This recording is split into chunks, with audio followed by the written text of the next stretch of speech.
Caught my second fish. I got small little baby trout, and I just caught this suckerfish.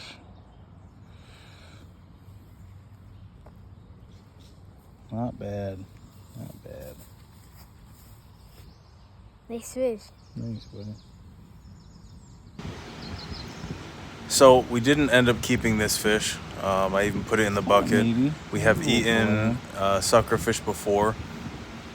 After learning that it was a pretty good fish to eat, we enjoyed it. But we threw this one back after we caught some more decent trout. Let's go. After out here getting it. Y'all know what it is. Little suckerfish.